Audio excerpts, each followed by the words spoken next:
Gold में क्या चल रहा है ये अब आपको दिखाते हैं। पिछले हफ्ते गोल्ड में गिरावट के बाद आज सोने की चाल ने फिर से रफ्तार पकड़ ली है। एमसीएक्स पर गोल्ड में करीब 1.5% की मजबूती देखने को मिली है।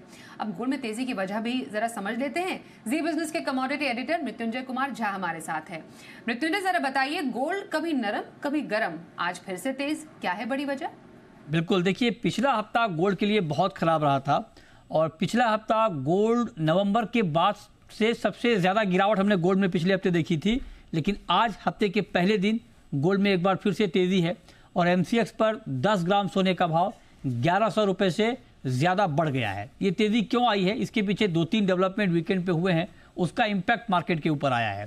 पहली जो बड़ी वजह है वो ये कि मूडीज़ ने यूएस की जो रेटिंग है उसको डाउनग्रेड किया है, तो उससे मार्केट में कहीं ना कहीं फियर हुआ कि क्या वहाँ के आर्थिक हालात ख़राब हो रहे हैं, क्योंकि जब भी दुनिया के आर्थिक हालात या राजनीतिक हालात ख़राब होते हैं तो सुरक्षित निवेश के तौर पर गोल्ड की डिमांड बढ़ जाती है और उसका इम्पैक्ट हम आज भी गोल्ड कीमतों पर देख रहे हैं, रेटिंग कम होने का इम्पैक्ट जो यूएस की हुई है। दूसरी बड़ी वजह कि यूक्रेन और रूस के बीच सुलह की बातचीत हो रही है, पेशकश हो रही है, लेकिन अब तक कंक्रीट कुछ हुआ नहीं है। आप देखिए कि डायरेक्ट फेस टू फेस रूस के राष्ट्रपति को और यूक्रेन के राष्ट्रपति को मिलना था, वो मुलाकात नहीं हो पाई। उसके बाद मार्केट का कॉन्फिडेंस थोड़ा सा लूज हुआ। हालांकि फ्राइडे को फेस टू फेस मीटिंग हुई है दोनों देशों के बीच अलग अलग लेवल पे, लेकिन वो जो फेस टू फेस पुतिन और जेलेंस्की के बीच मीटिंग होनी थी वो नहीं हो पाई। इसके बाद एक तरफ बात हो रही है सीज फायर की, शांति वार्ता की, यूएस पहल भी कर रहा है, मीडिएट कर रहा है, लेकिन दूसरी तरफ इस संडे को रूस की तरफ से अब तक का सबसे बड़ा ड्रोन अटैक हुआ है यूक्रेन के ऊपर। तो मार्केट का कॉन्फिडेंस इन सब बातों से लूज हो रहा है कि पता नहीं क्या बातचीत होगी नहीं होगी। तो एक जो जियोपॉलिटिकल प्रीमियम गोल्ड को मिल रहा था वो फिर से एक बार थोड़ा सा वापस लौटा है, पूरा नहीं लौटा है लेकिन थोड़ा बहुत वहां से भी एक तेजी का सपोर्ट मिला है मार्केट को।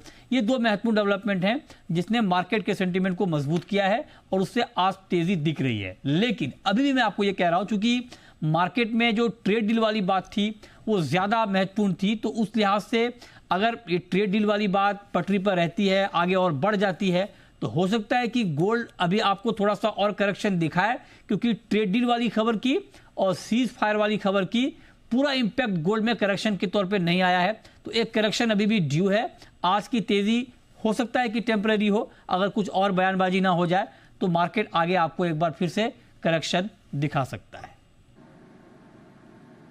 तो थोड़ा बहुत और गिरावट के संकेत जरूर मिल रहे हैं सोने के दाम में। धन्यवाद करेंगे आपका मृत्युंजय इस पूरी खबर पर और ज्यादा क्लैरिटी देने के लिए।